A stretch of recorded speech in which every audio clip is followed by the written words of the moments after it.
ఈ 2 ఏళ్ళు అవుతా ఉంది దాదాపుగా చంద్రబాబు నాయుడు గారు ప్రభుత్వం ఏర్పడి. చంద్రబాబు నాయుడు చేస్తా ఉన్న రాజకీయాలు ఏమిటి అని అంటే డైవర్షన్ పాలిటిక్స్. ఏ విషయంలో అయినా కూడా ఎవరైనా గట్టిగా తనను ప్రశ్నించే అంశం ఏదైనా బయటకు వస్తే వెంటనే ఆ టాపిక్ డైవర్ట్ చేసేందుకు వైఎస్ఆర్ కాంగ్రెస్ పార్టీ మీద, నా మీద ఇలా ఒక అడ్డగోలుగా ఆరోపణలు చేయడం, టాపిక్ను డైవర్ట్ చేయడం, ఇది మనం అంతా కూడా ఈ 2 ఏళ్లుగా జరుగుతూ ఉన్న script to screen play cinema చూస్తూనే ఉన్నాం. జగన్మోహన్ రెడ్డి, నువ్వు మాట్లాడుతూ ఉన్నావు 2 ఏళ్ళు అయింది, మంచి ఏదన్నా చేశారా చెప్పుకునేదానికి అని అంటా ఉన్నావు. బహుశా నువ్వు సాక్షి డ్రీమ్ మిషన్లో ఉంటావు కాబట్టి నీ డ్రీమ్ మిషన్లో నీ చుట్టూ ఉండే వాళ్ళు నీకు చెప్పలేదేమో. ఒకసారి చెప్తా విను. నువ్వు పెన్షన్ 1000 రూపాయలు పెంచడానికి 5 ఏళ్ళు తీసుకుంటే చంద్రబాబు నాయుడు గారు వచ్చిన తొలి నెలలోనే ఆయన చెప్పింది ఏప్రిల్, మే, జూన్ 3 నెలలు కలిపి జూలైలో ఇచ్చినప్పుడు 1000 రూపాయలు పెంచి 4000 ఇస్తా అని చెప్పింది.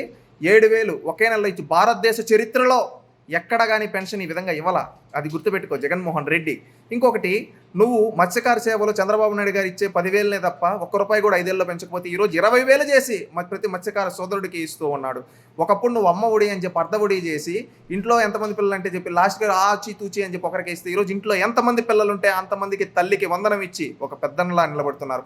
ఒకప్పుడు అన్నదాత సుఖీభవ అని చెప్పి దాంట్లో కట్ చేసి నువ్వు ఇస్తే ఈరోజు 20,000 ఇచ్చిన మాట ప్రకారం 3 విడతలుగా సంవత్సరంలో ఇస్తూ నువ్వు ఇచ్చిన దానికంటే రెట్టింపు ఈరోజు రాష్ట్ర ప్రభుత్వం ఇస్తూ ఉంది. ఇది చంద్రబాబు నాయుడు గారు చేసింది.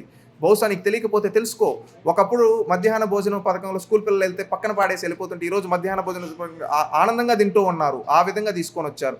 ఇదే విధంగా ఒకప్పుడు నువ్వు రాష్ట్రానికి ఒక్క పరిశ్రమ కూడా తీసుకొని రాకపోతే ఈరోజు ప్రపంచమే గర్వించదగ్గ గూగుల్ని, అదేవిధంగా ఆర్సిలర్ మిట్టల్ని, అదేవిధంగా స్పేస్ డిఫెన్స్ యూనిట్లకు సంబంధించి ఈరోజు తీసుకొని వస్తూ ఉన్నారు. ఈరోజు అనేక రంగాల్లో రాష్ట్రాన్ని నెంబర్ 1గా ఉంచుతూ ఉన్నారు.